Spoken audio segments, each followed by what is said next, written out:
Frekuensi Surga. Be accurate and stay connected.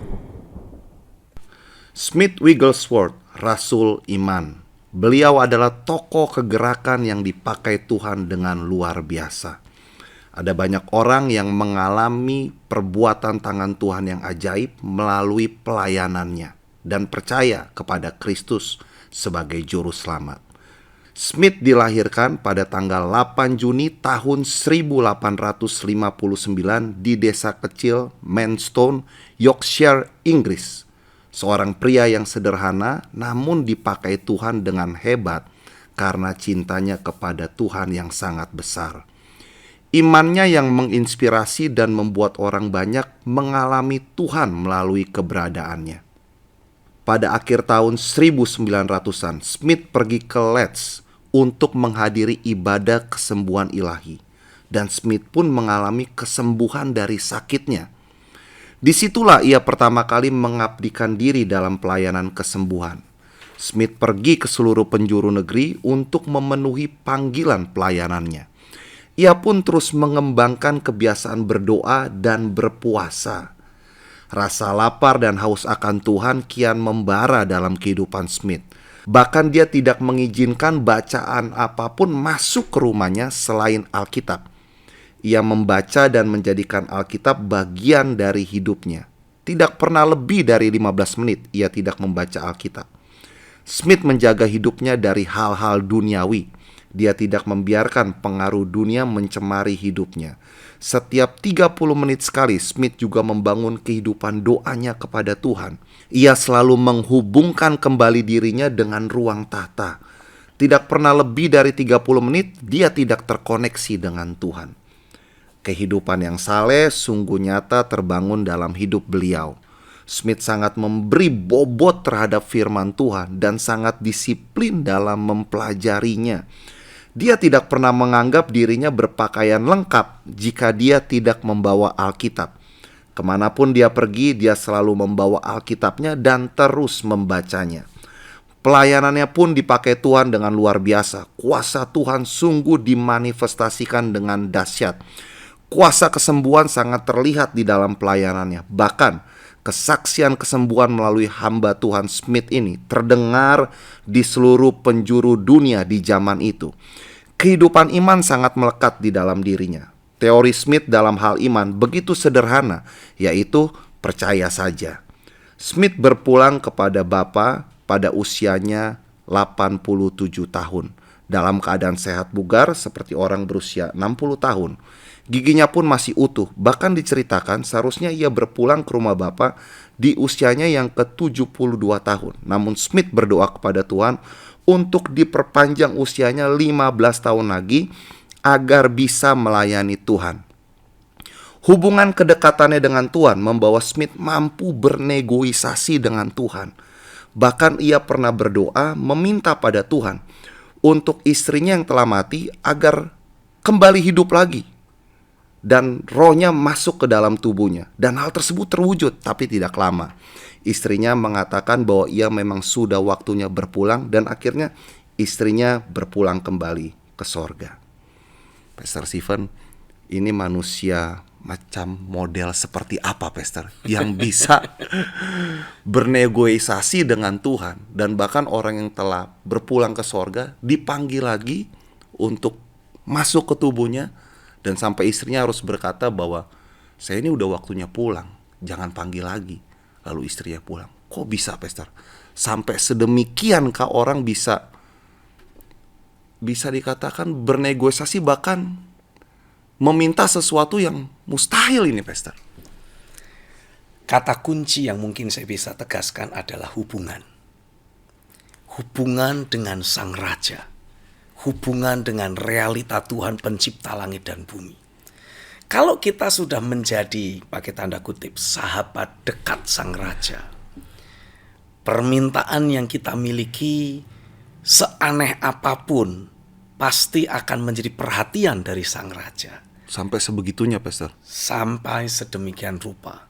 Sehingga sebagai akibatnya apapun yang menjadi permintaan dan doa kita, ya pasti akan dijawab oleh Sang Raja. Dan saya yakin Smith ini bukan tipe pendeta yang hanya sekedar suka berdoa. Tapi dia betul-betul memiliki keterhubungan dengan realita Tuhan. Dan keterhubungan dengan realita Bapa itulah yang membuat dia dalam pelayanan dan kehidupan sehari-harinya. Dan saya percaya keterhubungan yang Smith Wigglesworth miliki dengan Tuhan membuat dia mendapati kehidupan sehari-hari maupun pelayanannya selalu mendemonstrasikan kedaulatan kuasa Tuhan. Nah, kita sebagai hamba-hamba Tuhan yang hidup di akhir zaman seperti sekarang, kita perlu belajar untuk membangun kehidupan dan keterhubungan kita dengan Tuhan. Karena tantangan yang kita akan hadapi dalam pelayanan di hari-hari terakhir, ini nggak ringan, nggak ecek-ecek, nggak kaleng-kaleng lagi. Ini tantangan yang betul-betul menuntut, membutuhkan adanya manifestasi kedaulatan Tuhan. Adanya kuasa Tuhan ya Pastor. Betul. Kalau tidak, pelayanan kita akan jadi bahan ejekan banyak orang. Kalau hanya sekedar membuat orang sakit jadi sembuh, berapa banyak, pakai tanda kutip ya, tukang sihir Mesir yang juga melakukan hal itu. Iya. Di luar sana udah mulai ada banyak orang yang mendemonstrasikan berbagai macam manifestasi dan ya demonstrasi kuasa. Iya. Walaupun kita sama-sama tahu ini bukan dari kuasa Roh Kudus. Ya. Pastinya dari kuasa yang lain. Iya. Tapi toh mereka berhasil mendemonstrasikan itu. Dan ini yang konyol. Banyak orang di luar sana nggak peduli dari Tuhan atau hantu. Yang penting ya, ada sesuatu yang mereka alami. Iya. Nah, tadi Pastor Stephen berkata keterhubungan sampai sedemikian dekat Smith Wigglesworth dengan Tuhan. Jadi apa yang beliau minta, Tuhan sepertinya tidak mungkin berkata tidak begitu kan, Pastor? Nah, itu gaya hidup seperti apa, Pastor, yang dibutuhkan? Apakah kita harus sama seperti Smith Wigglesworth yang bacaannya itu, Pastor, hanya Alkitab saja, Pastor? Di zaman sekarang, Pastor, baca Alkitab saja, kita bisa ketinggalan, Pastor. Tapi kalau memang harus begitu sedemikiannya kehidupan kita dibangun, rasanya mesti ada orang yang mulai bergerak ke arah sana juga, Pastor. Berani bayar harga. Berani bayar harga. Ya. Jadi begini, yang mengkondisikan kita menjadi apa istilahnya terhambat atau terhalang untuk mendemonstrasikan kedaulatan Tuhan, itu biasanya kalau bukan karena ketidakakuratan yang kita miliki dalam hidup kita, masih adanya ketidakakuratan, seringkali disebabkan karena ada berbagai macam pencemaran yang mencemari pikiran dan hati kita, sehingga dimensi keterhubungan kita dengan Tuhan itu yang terganggu. Ya. Misalkan contoh, kita sudah tarik kabel nih dari pusat PLN ke gedung ini, katakanlah begitu, untuk menyalakan semua lampu-lampu yang ada di sini. Dan seharusnya energi yang atau yang dialirkan dari kabel itu cukup untuk menyalakan semua lampu yang ada. Tapi ini tidak ada satupun lampu yang nyala. Kita cetak-cetak nggak ada yang nyala. Kenapa? Ya bukan salah pusatnya. Yang menjadi titik kesalahan di mana? Kabel penghubungnya. Mungkin belum kita colokkan dengan tepat. Mungkin ada kabel yang masih longgar. Pendek kata, penghubung atau yang menghubungkan dimensi keterhubungan yang kita miliki dengan Tuhan yang menjadi masalah. Nah, itulah yang harus dibenahi. Karena kalau dari sisi Tuhan sudah pasti tidak ada kesalahan, tidak ada keberatan apapun untuk dia mendemonstrasikan kuasanya. Karena memang itu yang Tuhan mau. Tapi kenapa kita yang punya kerinduan untuk melihat demonstrasi kedaulatan Tuhan kok tidak mengalami? Ya karena dimensi keterhubungan tadi yang harus dibenahi. Iya. Jadi ini kan sebenarnya sesuatu yang unik, Pastor. Keterhubungannya Smith Wigglesworth dengan Tuhan itu sampai membuat dia ambil keputusan tuh gak mau baca yang lain, Pastor. Ini sesuatu yang sangat unik. Bahkan di zamannya sendiri saja dianggapnya aneh. Tapi sebetulnya tidak aneh. Karena Smith Wigglesworth ini menyadari esensi dari keterhubungan dengan Tuhan. Untuk seseorang betul-betul terhubung dengan Tuhan Dan dari keterhubungan itu mengalir, ada roh kekudusan, ada roh keilahian, ada roh kemuliaan. Ini jalurnya ini harus dipastikan bersih. Karena kalau jalurnya rusak atau kotor, otomatis ini akan mencemari hasil juga. Nah, Smith menyadari di dunia ini tidak ada kabar baik. Bahkan dalam dunia media cetak atau elektronik sudah ada sebuah prinsip yang mengatakan bad news is a good news. Demi menjual konten. Demi begitu menjual Pastor. konten, wah mereka cari-cari, bahkan kadangkala dipelintir-pelintir begitu rupa supaya orang tertarik. Nah, Smith Wigglesworth menyadari dia membutuhkan kehidupan yang bersih. Dia butuh kehidupan yang tahir. Jadi dia mengambil keputusan, enggak, daripada saya baca koran bikin saya khawatir, daripada saya baca koran bikin saya jadi marah karena politisi A, politisi B, karena kadrun A dan kadrun wati B. Nah, sudah enggak. Firman saja. Nah, secara lahiriah mungkin jadi kelihatannya tidak up to date. Iya. Karena jadi enggak tahu apa-apa. Nggak tahu apa-apa, Pastor. Iya. Tapi dialah pembawa solusi. Ya, coba begini, Pastor. Kan kalau orang menjadi solusi, Pastor, untuk menjadi solusi, dia itu harus tahu apa-apa, Pastor. Nah, ini dia. Nah, bagaimana bisa orang yang nggak tahu apa-apa, cuman taunya firman doang, kok bisa menjadi solusi? Masalahnya, apapun yang terjadi di atas muka bumi ini, solusinya adalah Tuhan dan firman-Nya. Oh, iya. Jadi Smith Wigglesworth ini pegang kuncinya, ya, Pastor ya. Dia bawa biangnya ini. Nah, dari esensi atau biang ini mau dibikin apa saja bisa.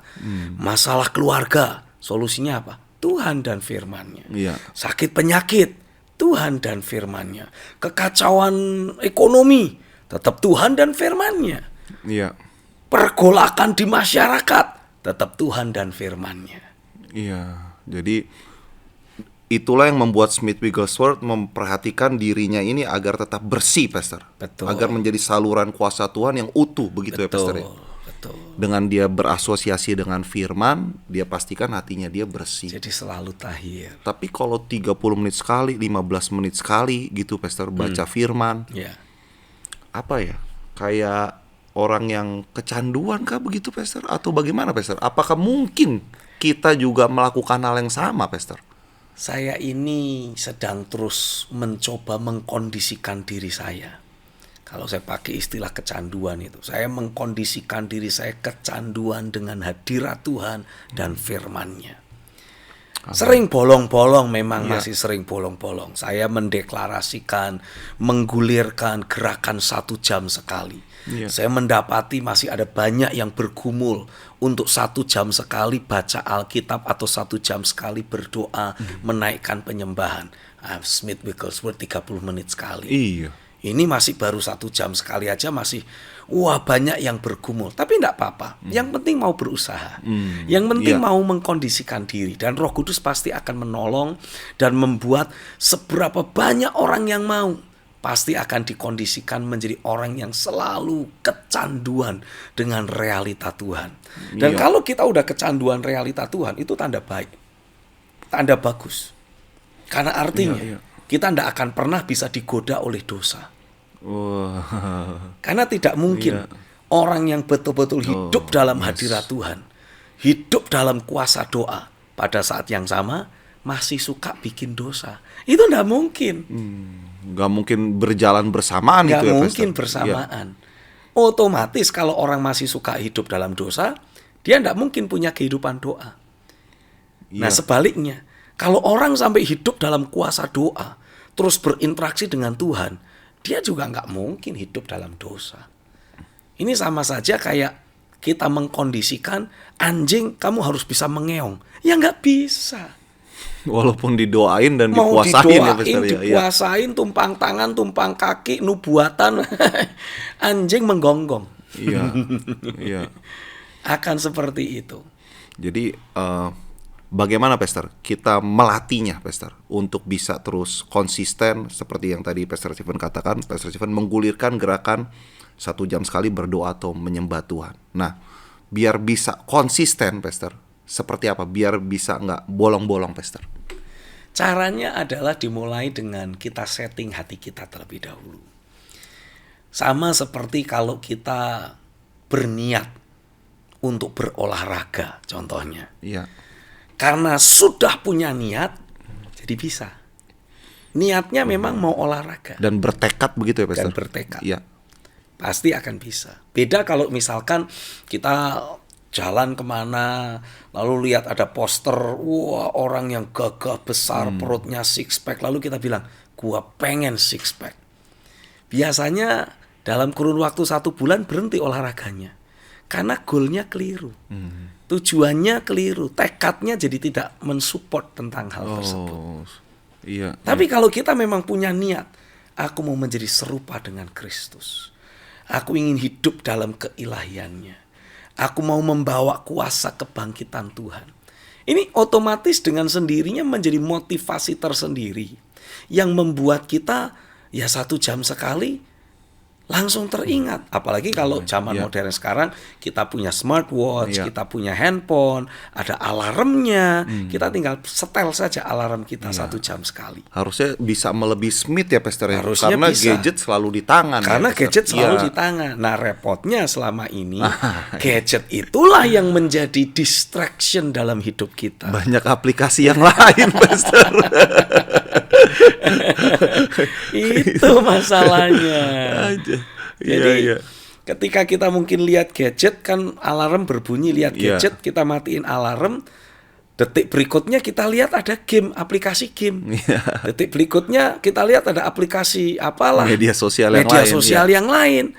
Nah biasanya gatel tuh tangannya. Iya. Nyoba dulu sebentar. Tapi sebentarnya kita berlalu 1 jam. Iya nggak terasa. Nggak kan itu, terasa. Pastor? Iya. Tahu-tahu alarm udah berbunyi lagi. Iya. Lah, aku dari tadi cuman lihat-lihat medsos doang. Iya. Nah, udah doa. Alarm kan berbunyi tadi. Iya. Kita matiin alarm kita. Pada waktu yang bersamaan detik berikutnya kelihatan lagi ada aplikasi yang lain. Iya. Hanyut kita di sana. Jadi nggak fokus pada tujuan ya Akhirnya Pastor. nggak fokus pada tujuan. Mungkin kalau Smith Wigglesworth hidup di zaman sekarang Pastor, isi smartphone-nya Alkitab doang kayaknya ya Pastor ya. Atau jangan-jangan dia menolak smartphone. Menolak smartphone, bawanya Alkitab yang iya. kertas. Dan kalaupun butuh telepon ya telepon yang cukup hanya untuk nelpon saja. Yang jadul ya Pastor ya. Yang jadul. Nah begini Pastor, Smith Wigglesworth ini dipakai Tuhan luar biasa dan unik. Dia mendemonstrasikan kesembuhan, menumpang tangan orang yang sakit, terkadang dengan cara memukul, Ya. kayaknya kasar gitu Pastor. Betul. Iya kan? Nah itu sebenarnya bagaimana menurut Pastor Simon? Apakah itu dianggap sesatkah atau betulkah seperti itu? Apakah kita fokus aja sama hasilnya iya atau hasilnya sembuh?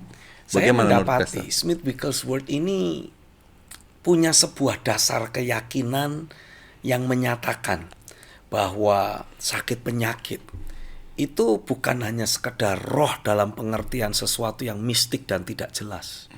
Sakit penyakit itu real. Dan dalam kesadaran akan realita Tuhan yang dia miliki, dia bisa melihat realita si penyakit. Jadi ketika dia pukul, itu ya dia betul-betul pukul penyakitnya. Oh Nah, jadi bukan asal-asal pukul ya bukan Pastor ya? asal-asal Atau gaya-gayaan pukul. aja begitu ya? Iya. Iya. Dia tahu betul ketika dia mendoakan orang kan tidak selalu main pukul-pukul. Iya. Paling 1-2 kali. Iya. Hanya karena memang ini sifatnya kontroversial, seringkali itulah yang diingat. Yang tumpang tangan biasa Juga kan juga ada. banyak. Iya. Yang dengan mengolesi minyak juga pasti banyak. Tapi tidak terlalu dibahas karena Iya. kurang menjual. Nah, iya. Seringkali kan gitu, bad news is a good news. Makin kontroversial, makin menjual ceritanya, makin menarik untuk diceritakan. Iya. Nah, beliau ini juga terkenal dengan membangkitkan orang mati, Pastor. Ya, Nah, betul. apakah masih bisa, Pastor. Di zaman Saya sekarang ini kita mendemonstrasikan kuasa yang sama. Karena kalau kita yakin nih, Pastor, ternyata wujud nyatanya ini gak ada yang bangkit, Pastor. Jangan dijawab dulu, Pastor. Kita saksikan informasi berikut ini. Oke. Apakah mungkin gereja Tuhan mengalami kepenuhan Kristus seperti yang dinubuatkan di dalam Alkitab? Bagaimana jati diri umat Tuhan yang sesungguhnya di dalam Tuhan? Bagaimana wujud pelayanan tubuh Kristus di akhir zaman nantinya? Apakah masih terpecah belah karena denominasi yang ada? Temukan jawabannya di dalam buku Menuju Kepenuhan Kristus yang ditulis oleh Pastor Stephen Agustinus. Terimalah pemahaman yang akurat seturut kebenaran firman mengenai kesatuan tubuh Kristus. Untuk informasi Anda bisa menghubungi kami di nomor 0896 8088 8929 atau di nomor 0817 4927 954. Ya, baik Pastor Stephen, kita akan melanjutkan mengenai Smith Wigglesworth yang membangkitkan orang mati, Pastor. Oke. Nah, kita pun sebenarnya pengen, Pastor, seperti mengalami yang Smith Wigglesworth alami. Iya. Kita mau membangkitkan orang mati. Iya. Tapi masalahnya, Pastor, waktu kita doain, nggak bangkit, Pastor. Iya. Nah, ini bedanya kita dengan Smith Wigglesworth itu apa, Pastor? Ya, kembali lagi saya percaya ini aspek keterhubungan kita dengan Sang Raja, dengan Iya. keberadaan Tuhan. Dari keterhubungan yang terus semakin mendekat, akan terbangun ada posisi rohani dalam hidup kita. Sehingga sebagai akibatnya dimensi kehidupan ilahi, kehidupan Zoe, Ya. dimensi kehidupan Tuhan sendiri, itu akan semakin bertambah-tambah dalam diri kita. Nah, inilah dimensi kehidupan yang akan menelan maut dengan segala manifestasinya. Ya, manifestasi maut itu bukan cuma orang yang mati. Iya. Orang sakit pun itu adalah orang yang sedang mengalami manifestasi dari roh maut. Hanya bentuk dan derajatnya berbeda. Iya, iya. Orang yang punya masalah keluarga, orang yang punya masalah keuangan, ini sama-sama sedang menghadapi manifestasi roh maut. Nah, iya. ketika ada kehidupan roh yang terus bergelora dalam hidup kita, yes. nah saya yakin salah satu kunci yang menyebabkan Smith Wigglesworth banyak dipakai dalam kesembuhan dan bahkan membangkitkan orang mati, karena aspek firman yang terus bergelora Amen. dalam hidupnya. Iya. Karena dalam Injil Yohanes sendiri menegaskan, di dalam firman itu ada hidup. Hidup ilahi. Iya. Nah, di dalam kehidupan itulah ada terang manusia. Dengan kita mengkondisikan kehidupan roh terus bergejolak, terus mengalir, meluap-luap dalam diri kita. Iya. Ketika hidup kita berinteraksi dengan manifestasi maut. Nah, maut ditelan dalam kemenangan. Iya, ya, kuncinya jadi kita pastiin roh itu berkobar-kobar ya, Pastor. Betul. Dengan Kehidupan firman itu. ilahi Iya. terus berkobar-kobar karena terus disulut dan diberi asupan firman. Karena firman itu bukan firman yang hanya sekedar membuat kita ya. Enggak. Firman itu Alkitab katakan hidup dan berkuasa. Ya. Memberi energi, membuat kita efektif, membuat kita memiliki produktivitas yang Iya. tinggi. Iya. Jadi proses merenungkan firman kita, memperkatakan firman harus sampai membuat roh kita bergelora. Berkobar-kobar. Dan itu harus terus dijagai, Pastor. Harus terus dijagai. Sama seperti di masa lalu istilahnya, kan ada penemuan lokomotif. Nah, dari situlah mesin uap itu mulai menjadi lokomotif dan berbagai macam mesin lain yang menciptakan terjadinya revolusi industri. Iya. Nah, untuk menjaga mesin uap ini terus menyala dan menghasilkan, itu api dan bahan bakarnya harus terus ada itu. Ya kurang lebih zaman sekarang pun sama. Iya. Untuk listrik ini bisa berfungsi, ada energi yang dihasilkan, tetap ada pembangkit tenaganya yang Iya. diberdayakan Iya. terus. Nah, Alkitab menyebutkan dalam kitab Kisah Rasul pasal yang pertama, ketika Roh Kudus dicurahkan, kita akan menerima kuasa.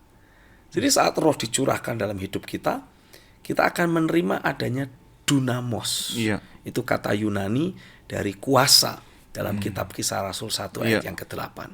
Dari kata dunamos kita mendapat kata dinamo. Apa itu dinamo? Satu alat, satu kumparan yang bisa mengubah energi gerak menjadi energi listrik. Iya. Nah, Roh Kudus itu kurang lebihnya dinamo rohani. Kalau kita terus kasih asupan firman, itu akan dipecah pakai tanda Iya. kutip oleh dinamo rohani ini Iya. menjadi kehidupan ilahi. Sehingga kehidupan ilahi itu terus meluap-luap, terus menyala-nyala dalam diri kita. Iya. Dan ketika ada orang yang sedang dikuasai oleh sakit penyakit, manifestasi maut, Iya. punya masalah, manifestasi maut, Iya. berinteraksi dengan kehidupan, tentu saja semua masalah itu akan ditelan oleh kehidupan roh. Iya, maut sudah pasti kalah dengan Maut kehidupan pasti ya, kalah. Pastor. Ya. Karena maut itu sendiri selalu dikonotasikan, diibaratkan sebagai kegelapan. Nggak pernah ada ceritanya kegelapan menang lawan terang. Iya. Terang tidak perlu melakukan apapun, cukup hadir, kegelapan sirna. Dengan sendirinya seperti Dengan itu. sendirinya seperti itu. Iya, iya. Tapi begini, Pastor. Apa yang menjadi dasar keyakinan Smith Wigglesworth, Pastor? Karena namanya orang mati kan, Pastor. Ya sudah, memang sudah waktunya mati kan begitu, Pastor. Dan mati itu kan sebagai akibat dosa, Pastor. Ya. Dan saya pribadi pernah mendapat pengajaran bahwa yaitu sesuatu yang nggak bisa diubah. Namanya akibat dosa ya kematian. Ya. Ada juga orang yang melahirkan juga ya harus terus menerima rasa sakit. Ya. Dan tanah itu memang harus memunculkan semak duri, maka itu kita harus kerja keras. Nah itu ibaratnya kutuk akibat dosa yang tidak bisa lagi dirubah. Kita harus terima hal tersebut. Nah, kok Smith Wigglesworth ingin merubah kutuk yang dalam tanda kutip dipermanenkan, Pastor? Jadi begini, kalau kita sebagai hamba-hamba Tuhan, kita terhubung dengan realita Tuhan, otomatis ada kuasa kebangkitan yang bekerja dalam diri kita. Nah, kuasa kebangkitan itu sendiri bukan hanya akan membuat kita jadi terus hidup dalam keilahian Tuhan, tapi ini juga bisa menular kepada orang-orang lain dan mengkondisikan orang yang ada dalam hal-hal yang manusiawi, yang lahiriah, dibawa masuk dalam keilahian Tuhan. Jangan salah, ada banyak orang yang sebetulnya mati sebelum waktunya. Dan orang-orang seperti itu sebetulnya punya hak untuk dihidupkan lagi. Oh, iya, iya, iya. Kuasa kebangkitan seharusnya menghidupkan mereka. Kalaupun katakanlah kita bilang, loh tapi kan tidak semua orang mati sebelum waktunya. Bisa saja memang jatahnya dia sudah mati. Iya. Betul. Tapi karena kedekatan dengan Sang Raja, karena anugerah dan kuasa kebangkitan yang bekerja dalam hidup kita, kita bisa hidupkan kembali orang-orang tertentu yang kita kasihi dan kita sayangi. Contohnya ya istrinya Smith Wigglesworth sendiri. Yang kita baca tadi ya, Kita Pastor, baca ya. tadi. Dia sebetulnya sudah waktunya pulang ke rumah Bapa. Tapi karena rasa cinta yang dimiliki Smith, dia bisa perintahkan untuk Balik lagi. nyawa dan rohnya kembali lagi. Padahal itu sudah waktunya bahkan. Padahal ya, sudah Pastor. waktunya. Iya. Sehingga ketika istri Smith ini hidup kembali, dia menyesali Smithnya. Kenapa sih kamu kok hidupin aku lagi? Oh, istrinya menyesali. Ya. Istrinya mengatakan, aku itu sudah waktunya pulang. Kamu harus belajar rela. Waduh, Oh, itu dikonseling sama istrinya Smith itu. Sampai akhirnya dalam kisah tersebut Smith Wigglesworth mau menerima. Karena cintanya kepada Tuhan, dia mau terima kenyataan istrinya harus pulang karena tugasnya sudah selesai. Iya. Dan ketika Smith mengizinkan, ya sudahlah kamu pulang. Iya. Istrinya tidur dan tidak bangun lagi sudah. Kembali ke rumah Bapa. Iya, iya, iya. Jadi kehidupan itu lebih berkuasa daripada kematian. Maut telah ditelan dalam kemenangan lewat kebangkitan Kristus. Iya. Dan mereka yang membawa kuasa kebangkitan yang sama akan mendapati setiap kali mereka berinteraksi dengan maut, mautlah yang akan ditelan dalam kemenangan. Wow, luar biasa. Kehidupan itu Iya. lebih agresif daripada kematian dan maut. Terang itu lebih berkuasa daripada kegelapan. Oh, iya, iya. Nah, ini harus dibangun menjadi dasar keyakinan kita. Ya memang sih tidak semua orang mati dibangkit. Iya, iya, iya. Tidak semua. Memang sudah ada yang waktunya. Memang Pastor, ada ya. yang sudah waktunya. Iya. Jadi kalaupun kita bangkitin, ya orang itu akan bilang, kenapa sih kamu bangkitin aku? Udah enak di sana, Udah begitu. enak di sana. Manggil-manggil gitu. Manggil-manggil lagi. Emang mau ikut? Nah, Pastor Stephen, ternyata dampak dari kehidupan roh yang Smith Wigglesworth alami juga di tubuhnya itu sangat Berlaku nyata dalam hidupnya. Jadi waktu dia berpulang ke rumah Bapak, dilihat bahwa dia tuh dalam kondisi yang sehat bugar. Betul, tidak ada sakit penyakit. Harusnya seperti ini, Kak Pastor. Harusnya seperti itu.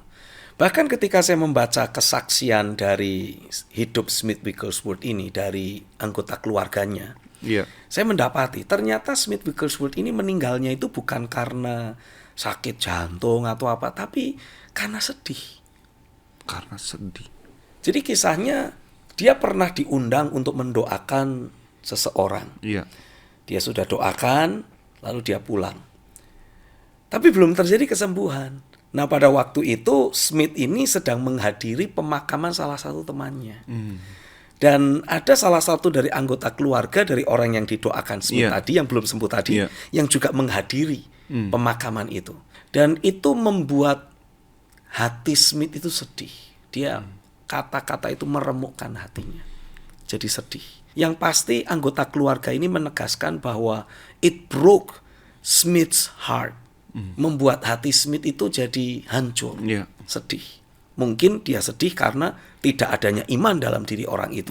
Kita tidak tahu. Iya. Pokoknya dalam buku kesaksian itu dituliskan peristiwa tersebut make Smith becoming broken in his heart.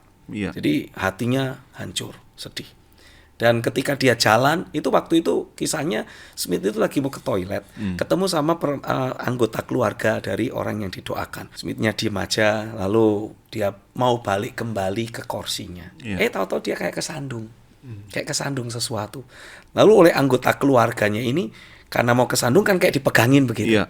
Nah, ketika dipegangin, sudah pulang ke rumah bapak. Ketika dicek, diperiksa, Smith kondisinya sehat. Iya, bahkan Tidak ada penyakit. giginya sendiri utuh. Masih utuh. Biasanya orang-orang Iya, di sudah. usia kepala 80-an pasti sudah Ya. bisa bersiul-siul sambil gosok gigi itu. Utuhnya udah bukan di mulut tapi di tangan ya. Tapi kita melihat kehidupan roh membuat dia tetap sehat. Begitu terjadi ada gangguan dalam persekutuannya dengan Tuhan karena rasa sedih tadi. Iya. Tiba-tiba dia pulang ke rumah bapak. Iya, iya, iya. Tapi tubuhnya memang sudah sudah mengalami kuasa Tuhan itu ya, Pastor. Sudah mengalami kuasa Tuhan. Kehidupannya di usia lanjut sampai hari dia dipanggil Tuhan sudah menjadi sebuah message bahwa Tuhan itu setia, Tuhan itu benar, tidak ada kecurangan padanya. Walaupun dia sudah bertambah usia, bertambah tua, tapi dia tetap segar dan berbuah lebat. Amin. Iya, Haleluya. iya. Bahkan Pastor, dia harusnya meninggal katanya di usia 72 tahun. Ya. Tapi dia minta bonus Betul. 15 tahun. Ya. Maksudnya begini, Pastor.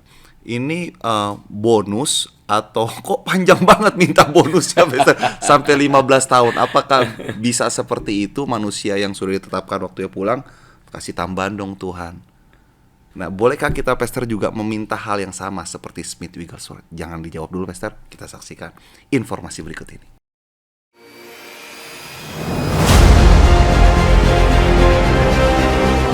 Apa itu bahasa roh sesungguhnya? Dan apa fungsinya bagi kita? Apakah bahasa roh itu sesuai dengan prinsip firman Tuhan? Atau bahasa roh itu harus berteriak-teriak, memukul benda tertentu atau melompat-lompat hingga lepas kendali?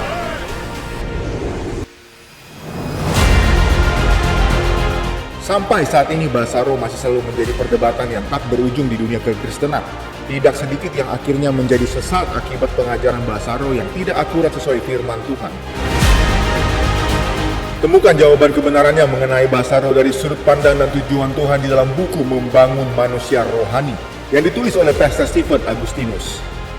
Untuk informasi buku Anda dapat menghubungi kami di nomor 0896 8088 8929 atau di nomor 0817 4927 954. Baik, Pastor Stephen, kita akan melanjutkan mengenai Smith Wigglesworth, Pastor. Ya.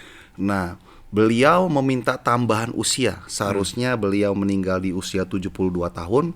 Dia minta tambahan 15 tahun ke depan. Ya. Jadi dia meninggal di usia 87 tahun. Pas, pas. 15 tahun. Betul. Nah, apa tujuannya, Pastor? Dan kok bisa minta tambahan-tambahan? Seenaknya begini, Pastor, hidupnya kayaknya. Ya mungkin pertama saya harus kasih komentar begini. Inilah enaknya kalau punya koneksi langsung dengan Sang Raja. Oh, ada jalur khusus ya, Ada jalur Pastor, ya? khusus. Iya. Sehingga kita minta apapun dari sisi Tuhan, kalau dia berkenan, itu semuanya tidak ada yang bisa menghalangi. Karena segala sesuatu kan jadi disebabkan karena firman-Nya. Nah, kalau kita bisa ambil hati Tuhan istilahnya, dan Tuhan berkenan dengan permohonan dan permintaan kita, Dia cukup kasih firman, semuanya jadi. Nah, rupanya Smith Wigglesworth ini ketika minta pertambahan usia dari Tuhan, Tuhan kasih. Makanya usianya diperpanjang sampai 15 tahun. Iya. Nah, lalu apa tujuannya? Kalau dari sisi saya mencermati kehidupan Smith Wigglesworth yang begitu mencintai Tuhan dan mengasihi pekerjaan Tuhan. Saya yakin konsep dan persepsi yang Smith Wigglesworth miliki tidak jauh-jauh dari apa yang Paulus punya. Kalau aku mati adalah keuntungan. Iya. Tapi kalau aku hidup, artinya aku harus memberi buah. Iya. Nah, mungkin pada waktu itu Smith mendapati gereja Tuhan membutuhkan apa yang dia bawa dalam hidupnya. Iya. Jadi dia bilang, Tuhan, kalau boleh tambahi 15 tahun. Waduh. Dan Tuhan memberi. Untuk apa? Untuk dia bisa terus memberi buah, menghasilkan buah, menguatkan tubuh Kristus. Jadi bukan untuk santai-santai, Bukan untuk dia bisa ngopi sambil makan kacang goreng, ngobrol di sama sore cucu hari. begitu, Pastor. Ngobrol sama cucu, bukan. Tapi Iya. betul-betul semua dia dedikasikan untuk pekerjaan Tuhan semata-mata. Iya. Saya malah mendengar ada satu cerita kesaksian lain dari kehidupan Smith Wigglesworth ini. Dia ini kan bisa dikelompokkan hamba Tuhan kaliber internasional. Tentu saja kehidupan dia pasti diberkati secara finansial itu juga gila-gilaan luar biasa. Iya. Tapi rupanya tidak dia pakai untuk memperkaya dirinya sendiri. Ini yang luar biasa. Dia hidup secukupnya dan sisa kekayaan finansial yang dia punya itu semua dipersembahkan untuk pelayanan misi. Karena kebetulan ada anak dia yang juga terlibat dalam pelayanan misi. Jadi dipakai untuk mensupport anaknya, mensupport pelayan-pelayan misi yang lain. Tidak dimakan sendiri. Jadi dia nggak kaya, Pastor. Dia kaya raya. Tapi dia dia hidup dengan secukupnya. sederhana, Iya. secukupnya. Dia tidak bermewah-mewah seperti kebanyakan pendeta-pendeta akhir zaman yang kalau beli jam saja bisa ratusan juta Kok sendiri. pendeta akhir zaman sih, Pastor bilang? Ada istilah baru, pendeta akhir zaman. Karena udah ada banyak. Ngakunya hamba Tuhan, Iya. tapi kelakuannya kayak selebriti dan minta diperlakukan bak selebriti. Mau pergi kemana-mana harus disiapin hotel bintang 5. Kalau pergi kemana-mana harus disiapin pesawat. Itu pun tidak mau pesawat ekonomi, kelasnya harus first class. Ada banyak yang model kayak gitu dengan alasan supaya lebih konsentrasi belajar firman. Waduh. Kalau namanya alasan itu bisa 1001 macam alasan. Iya. Tapi yang pasti kita melihat sikap hati dari orang-orang yang ada di akhir zaman ini sudah tercetak, terbentuk hidup bermewah-mewah hedonisme. Ya. Saya sih tidak anti. Saya juga tidak melarang kalau ada hamba Tuhan yang mungkin pengennya ada di first class. Ya silahkan kalau itu memang porsi dia. Iya. Dan yang pasti ya jangan memberatkan panitia yang mengundang. Iya. Kalau mau tinggal di hotel bintang 5, bintang 7, bintang 10, sebodok, terserah. Tapi jangan sampai memberatkan panitia ataupun gereja yang mengundang untuk dia melayani. Iya. Menarik, Pastor Stephen membandingkan kehidupan Smith Wigglesworth dengan kehidupan pendeta akhir zaman. Selebriti, begitu, pendeta selebriti, Pastor. Nah, kalau yang selebriti ini kan orang tertarik, mata orang tuh tertarik, Pastor. Tapi kehidupannya Smith Wigglesworth ini yang dibilang tuh monoton, Pastor. Baca Alkitab, doa, ya begitu-begitu aja, melayani Tuhan. Udah gitu duit yang ada, yang banyak dipakai untuk secukup. Ya nggak menarik kehidupannya, Pastor. Nggak ada fashionable sedikit begitu kan, Pastor. Tapi ternyata ini kehidupan yang menarik di mata Tuhan. Betul. Seperti itu ya, Pastor. Yes. Untuk di akhir ini, Pastor, bisakah Pastor Stephen memberikan kesimpulan dan apa pesan yang ingin Pastor Stephen sampaikan untuk pendengar Frekuensi Sorga? Saya percaya Tuhan itu tidak antipati dengan orang kaya, tidak antipati dengan kehidupan yang enak, yang nyaman. Tuhan tidak antipati. Yang menjadi permasalahan, kita ini sudah terlanjur punya persepsi yang keliru. Bahwa kalau mengikut Tuhan itu menderita. Dan kalau kemudian kita ingin bersenang-senang, artinya kita hidup dalam keduniawian. Ada banyak kehidupan yang menyenangkan yang saya jalani, tapi tetap bertolak belakang, bertentangan dengan kehidupan duniawi. Seperti misalkan, kalau kita menjunjung tinggi nilai-nilai kekeluargaan, ini sebuah kebahagiaan yang tidak pernah bisa didapat lewat kehidupan duniawi, lewat kehidupan yang mungkin penuh foya-foya, glamor, penuh hura-hura, glamor yang ada di luar sana. Nah, masalahnya orang itu sudah mulai mencampurkan antara kehidupan sebagai seorang anak raja dengan kehidupan glamor yang ada dalam dunia. Karena orang-orang yang hidup glamor, para pendeta yang hidup glamor selalu punya persepsinya apa? Aku ini anak raja. Anak raja tidak pakai baju yang rombengan. Nah, jadi baju yang biasa itu dianggapnya rombengan. Harusnya yang didesain secara khusus oleh desainer terkenal. Baru itulah anak raja. Anak raja nggak pakai jam yang cuma 100.000, minimal 100 juta. Anak raja. Nah, persepsi inilah yang harus dibongkar. Sebagai seorang hamba Tuhan, sebagai seorang anak raja, kita harus sadar. Anak raja pun harus punya hati seorang hamba. Dan seorang hamba pun harus punya mental sebagai anak raja. Inilah balancing yang harus kita bangun. Sehingga dunia ini akan melihat kita dengan penuh rasa ketertarikan. Seperti orang-orang Filistin ketika melihat hidup Ishak. Saya percaya di negeri orang Filistin bukan cuma Ishak yang diberkati. Ada banyak orang-orang kaya lain. Tapi walaupun Ishak diberkati secara finansial, tapi Ishak tidak seperti kebanyakan orang kaya lain yang rusak oleh karena kekayaannya. Nah, bagaimana itu bisa terjadi? Ada keilahian Tuhan yang ikut berperan. Ada kebenaran yang ikut bekerja. Nah, kita juga sama. Kita perlu belajar membangun kehidupan kita dalam kebenaran. Karena pasti Tuhan akan memberkati dengan limpah. Tapi berkat itu sendiri tidak membuat kita menjadi pribadi yang gila harta atau haus kekayaan. Kita tetap menjaga hati kita, hanya haus lapar akan Tuhan. Dan saya berdoa, seberapa banyak kita yang mengikuti program ini, pastikan kita memiliki hati yang selalu haus lapar akan Tuhan, firman dan kebenarannya. Haleluya. Pendek kata, sadar diri bahwa kita adalah hamba Tuhan. Sadar diri, kenali kita hamba Tuhan. Tapi walaupun kita adalah hamba Tuhan, miliki mentalitas seorang anak raja. Keseimbangannya di situ ya. Keseimbangannya di situ. Dan sebagai seorang anak raja, sadari kita harus punya hati seorang hamba. Amin. Haleluya. Baik pemirsa, sampai jumpa lagi di dalam Frekuensi Sorga. Be accurate and stay connected. God bless you.